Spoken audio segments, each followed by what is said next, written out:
Good morning classes. आप सभी का तिलक बाल निकेतन हाईटेक क्लासेस में स्वागत है। आज हम जो सामाजिक व्यवस्था के कुछ पॉइंट्स पढ़ रहे थे, उसी का ही आगे का जो मनुस्मृति के बारे में मैं आपको बता रही थी, उस मनुस्मृति के जो 8 विवाह थे, मैंने कल छोड़ दिए थे कि मैं आपको कल बताऊंगी, वो आज हम पढ़ेंगे। मनुस्मृति के अनुसार जो प्राचीन धर्मशास्त्र व धर्म ग्रंथों को लिखने वाले सबसे प्रथम आचार्य माने जाते थे, उन्होंने विवाह के कितने प्रकार बताए थे बेटा? 8 प्रकार। ठीक है, हम उन्हीं 8 प्रकारों के बारे में पढ़ेंगे। 8 प्रकार कौन कौन से हैं मनुस्मृति के अनुसार? ब्रह्म विवाह, प्रजापत्य विवाह, असुर विवाह, गंधर्व विवाह, आर्ष विवाह, राक्षस विवाह, पिशाच विवाह और देव विवाह। ठीक है, इसमें मैंने आपको ये भी चीज कहा था बेटा कि ये विवाह 4 शुभ है और 4 अशुभ है, अर्थात 4 उचित है और 4 अनुचित है। ठीक है, तो मैं यहां पर बता देती हूं बेटा, जो ये ऊपरी 4 है वो कौन से हैं? ये शुभ है, यानी कि उचित है, उचित विवाह है बेटा। ये ऊपर वाले 4 उचित विवाह है, नीचे वाले 4 अनुचित विवाह है। कौन से विवाह है बेटा? अनुचित विवाह है, ठीक है ना, या अशुभ विवाह है। तो इन चारों का तो ना तो मतलब समाज के अंदर इसका क्रियाकलाप किया जाता है, मतलब इन चारों के अनुसार कोई शादी वगैरह नहीं की जाती। इन चारों विवाहों को गलत माना जाता है। ठीक है, और जो ऊपर वाले विवाह है, इन विवाहों को सबसे प्रमुख माना जाता है। तो देखिए बेटा, सबसे पहला विवाह इसमें ब्रह्म विवाह। इस ब्रह्म विवाह के अंदर पिता अपनी पुत्री के लिए अच्छा वर ढूंढता है, फिर उसको कन्या को दान देता है। ओके, तो उसको हम क्या कहेंगे? ब्रह्म विवाह। हमारे यहाँ पर रीति रिवाजों के अंदर ब्रह्म विवाह किया जाता है ना, किया जाता है ब्रह्म विवाह। इसके अंदर पिता या फिर बड़े बुजुर्ग जो लोग हैं, वह अपनी लड़की के लिए या घर की जो लड़की है उसके लिए क्या ढूंढते हैं? वर ढूंढते हैं, और उसके साथ उसका विवाह करके कन्या का दान किया जाता है। ब्रह्म विवाह यहाँ पर मैं लिख करके बता देती हूं। इसमें लड़की के पिता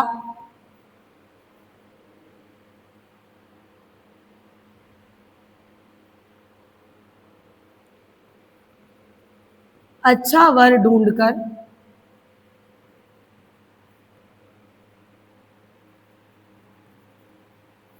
उसके साथ कन्यादान करते हैं। ठीक है, यानी कि सिंपल सी लैंग्वेज में है कि ब्रह्म विवाह उस विवाह को माना जाता है जिसमें पिता अपनी पुत्री का कन्यादान करता है, जिसे वह उचित समझता है ना, उस वर के साथ। ठीक है, सेकंड है प्रजापत्य विवाह। प्रजापत्य विवाह के अंदर क्या होता है बेटा कि इसमें जो सम्मानीय पुरुष होता है या वर होता है, उसको देख करके वहां के जो उनके पिता है वो उनके साथ ससम्मान से अपनी पत्नी को भेज देता है, उसके सम्मानीय प्रतिष्ठा के कारण। ठीक है, सम्मानीय वर्ग होने के कारण। तो सम्मानीय वर के साथ पुत्री का विवाह। ओके, प्रजापत्य यानी कि प्रजा के अंदर बैठे हुए या रह रहे जो सम्मानीय व्यक्ति है, उनके साथ अपनी पुत्री का विवाह कर देता है, तो उसको क्या कहा जाता है? प्रजापत्य विवाह कहा जाता है। थर्ड विवाह है असुर विवाह। असुर विवाह के अंदर क्या होता है बेटा कि असुर विवाह में व्यक्ति या फिर जो होते हैं पिता होते हैं, वर पक्ष जो होता है वह लड़की के पक्ष को क्या देता है? पैसे देता है, और फिर बाद में विवाह करते हैं। तो उसको क्या कहेंगे हम लोग? असुर विवाह। इसमें वर पक्ष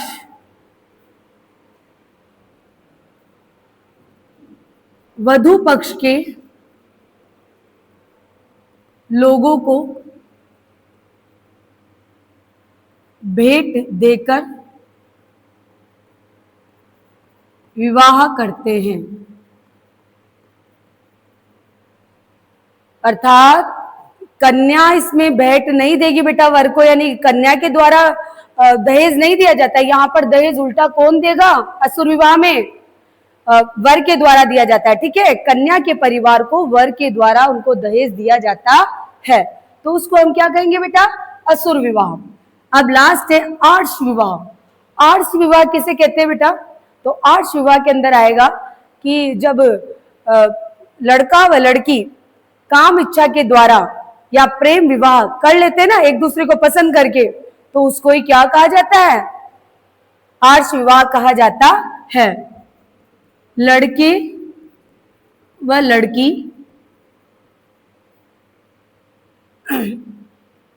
अपनी पसंद से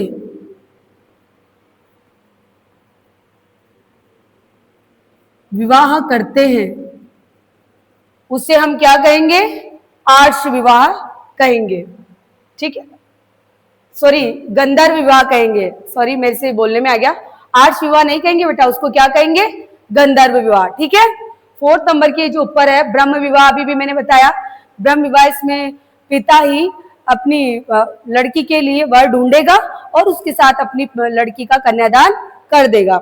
उस विवाह को कहा जाता है ब्रह्म विवाह, जो कि हमारे समाज के अंदर सबसे ज्यादा किया जाता है।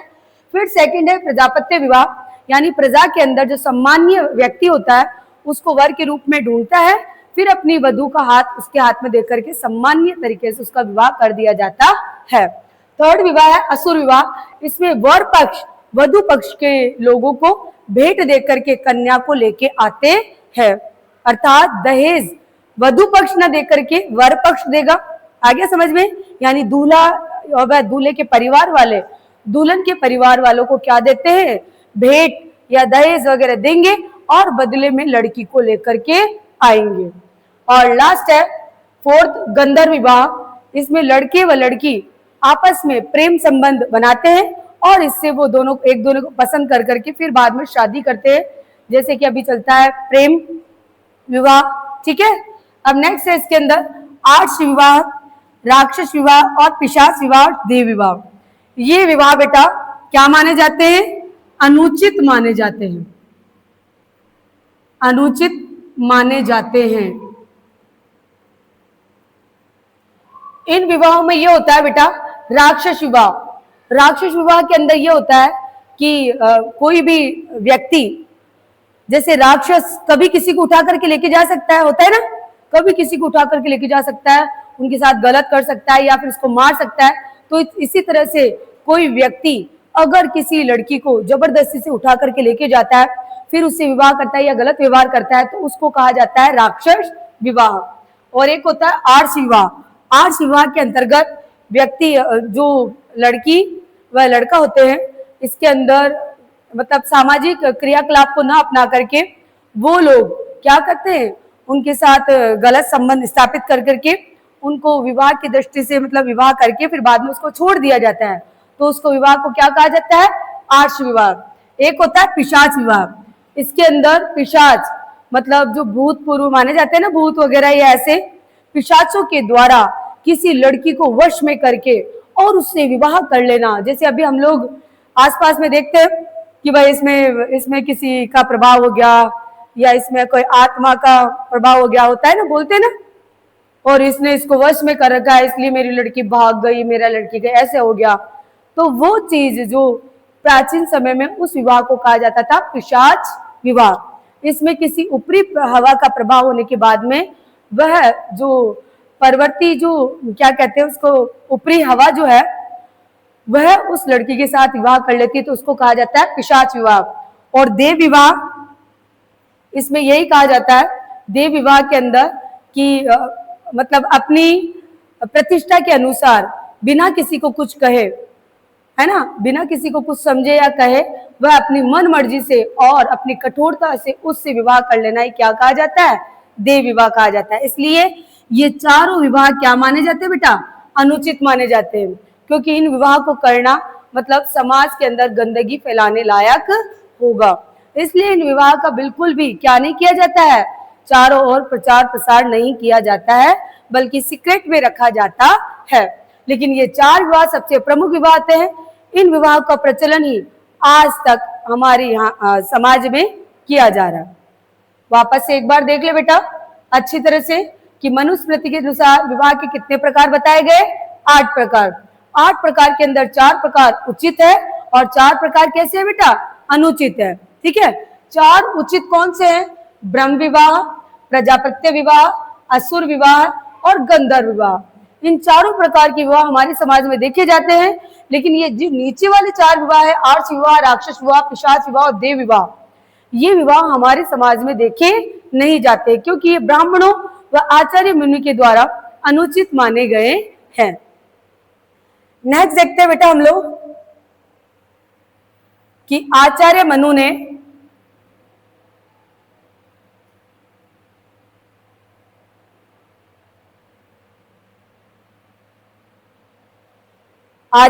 देखिए बेटा धन को एकत्रित करने के कितने तरीके बताए। मैंने अभी आपको ये बताया कि आचार्य मनु ने इतना बड़ा धर्मशास्त्र व धर्म ग्रंथ लिखा था इतने हजार सालों में, ठीक है। लेकिन उनमें क्या क्या चीजें लिखी गई वो मैंने सब आपको पहले भी बता दी है।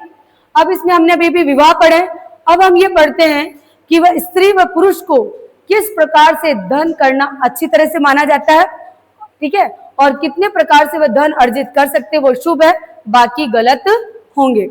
तो मनुस्मृति ने पुरुषों और महिलाओं दोनों के लिए धन को एकत्रित करने के कितने प्रकार बताए हैं वो हम इसमें पढ़ेंगे कि कितने प्रकार बताए उन्होंने। देखिए बेटा, मनुस्मृति ने पुरुषों व स्त्रियों को धन एकत्रित या फिर अर्जित करने के लिए, पुरुषों को धन एकत्रित करने के लिए 7 प्रकार बताए हैं।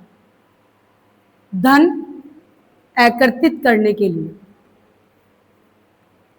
धन एकत्रित करने के लिए पुरुषों के कितने तरीके बताए बेटा? 7 तरीके बताए। कितने तरीके? 7 तरीके। अगर इन 7 तरीकों के अलावा हम लोग, पुरुष लोग मतलब स्त्रियों का अलग है, पुरुष लोग अगर 7 तरीकों के अलावा अगर धन को एकत्रित करता है तो वो गलत माना जाता है।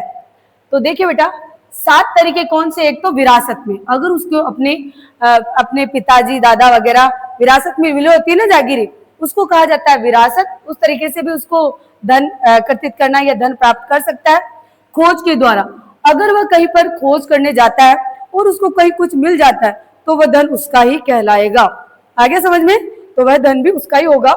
खरीद के द्वारा, अगर वह किसी चीज को खरीदता है अपने पैसों से तो वह भी चीज किसकी होगी?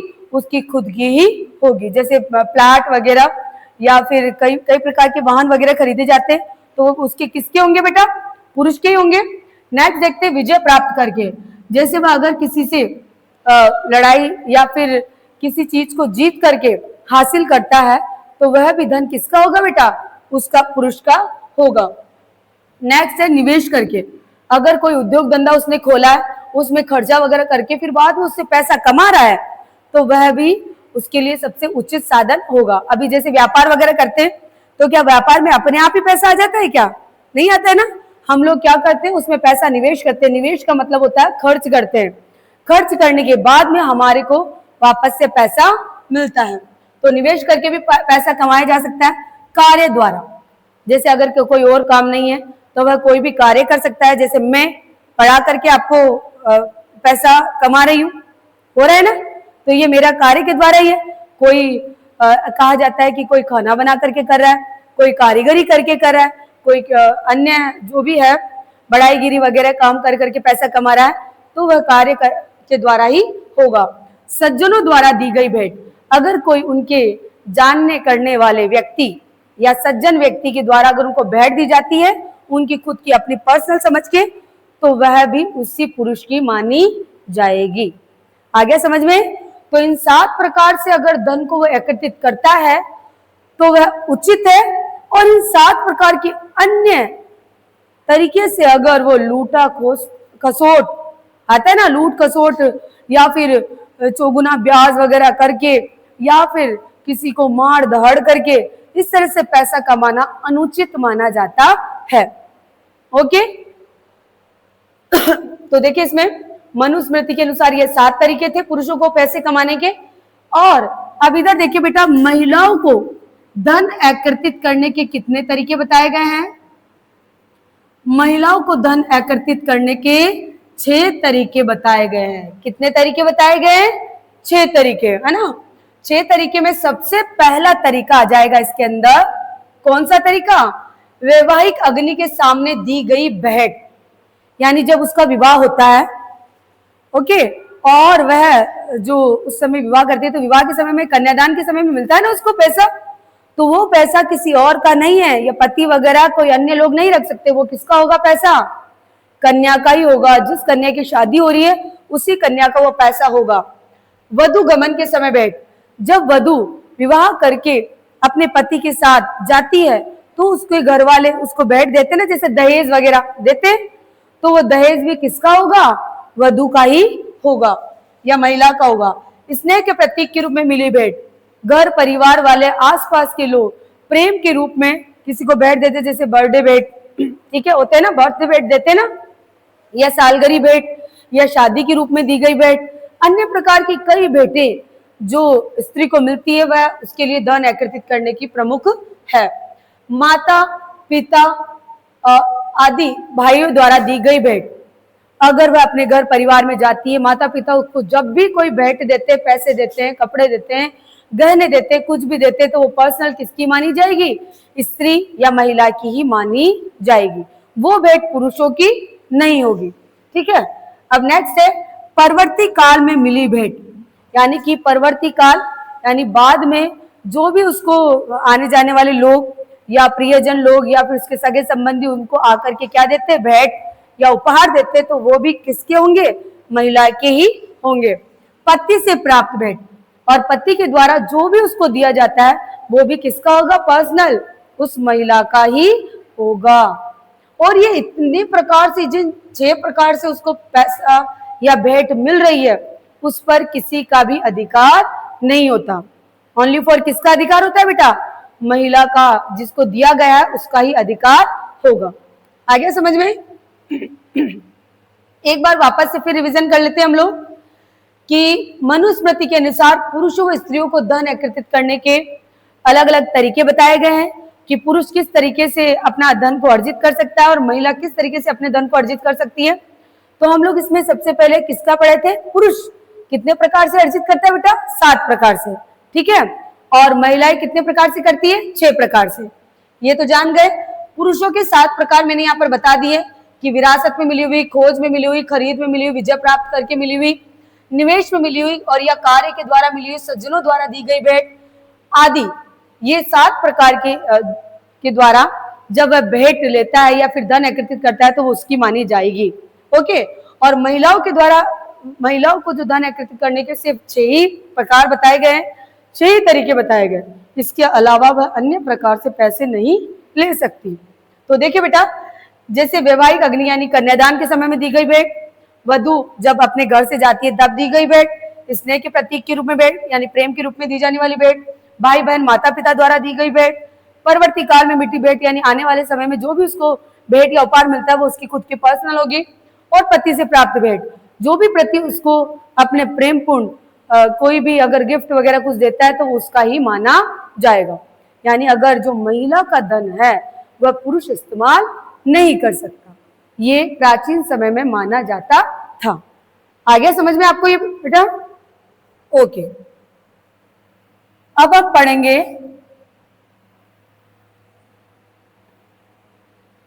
प्राचीन समय में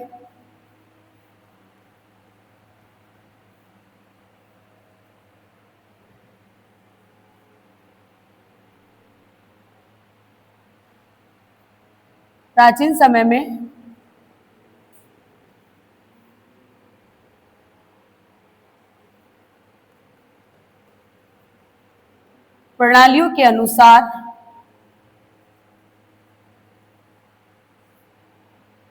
समाज में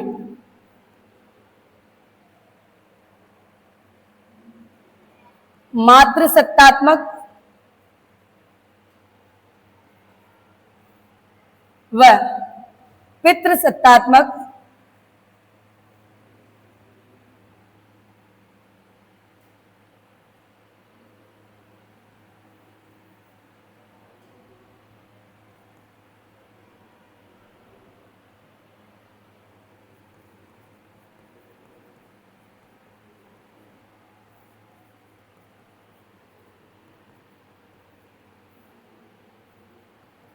प्रणाली को अपनाया गया। प्राचीन समय प्रणाली के अनुसार समाज में मातृ सत्तात्मक व पितृ सत्तात्मक प्रणाली को अपनाया गया। मतलब कौन सी प्रणाली है ये?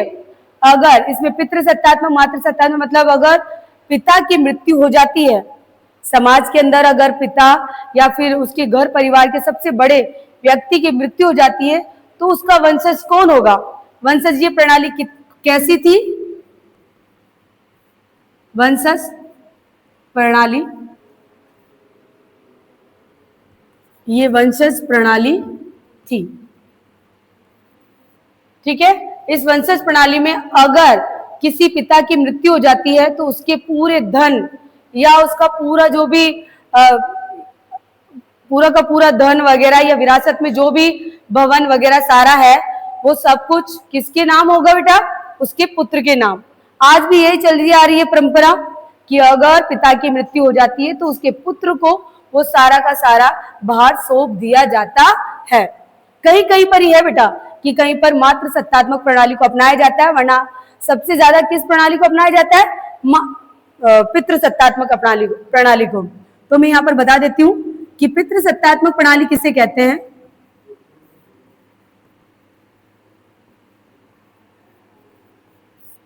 अगर पिता की मृत्यु हो जाए तो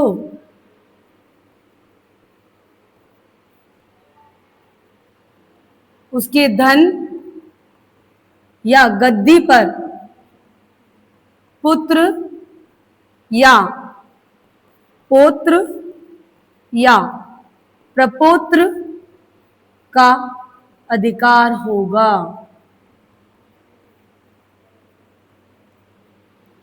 मेरे कहने का मतलब यह है कि वहां पर महिलाओं को कोई भी महत्व नहीं दिया जाता था प्राचीन समय से लेकर अब तक, और अब तो वैसे भी कुछ कानून बन चुके हैं जिसमें महिलाओं को प्रमुखता दी गई है, लेकिन फिर भी अगर हम देखते हैं हमारे आसपास तो ये पितृ सत्तात्मक प्रणाली ही अपनाई जाती है। राजा महाराजा लोगों के समय में जब राजा मर जाते थे तो उनके बड़े पुत्र को ही गद्दी पे बिठाया जाता था, ये जानते हैं आप लोग? ठीक है, अगर उनका पुत्र भी किसी कारणवश नहीं बैठ पाता है तो उसके पौत्र को बिठाया जाता है, उसके बाद उसके पपौत्र उस गद्दी पर बैठता है। ऐसे वंशजीय प्रणाली आगे से आगे चलती रहती है। ठीक है, और इसमें देखिए सेकंड है मातृ सत्तात्मक प्रणाली। कौन सी प्रणाली बेटा? मातृ सत्तात्मक प्रणाली।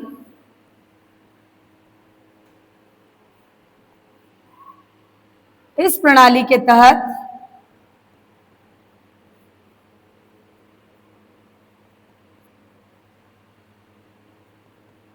माता या पुत्री को वंश का आधार माना जाता है। आधार माना जाता है। ये प्रणाली बहुत कम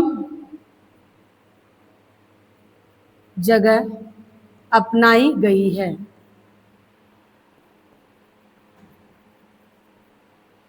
और अगर हमारे दक्षिणी भारत में देखें तो सातवाहन वंश लोगों ने कौन सी प्रणाली अपनाई बेटा? मातृ सत्तात्मक प्रणाली अपनाई। मैंने अभी भी यहाँ पर कहा बहुत कम जगह पर अपनाई गई है या बहुत कम लोगों ने इस प्रणाली को अपनाया है। तो सबसे प्रमुख जिसका नाम माना जाता है दक्षिणी भारत के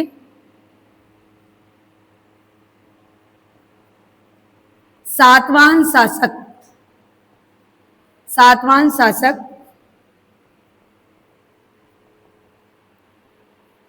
ने यह प्रणाली अपनाई।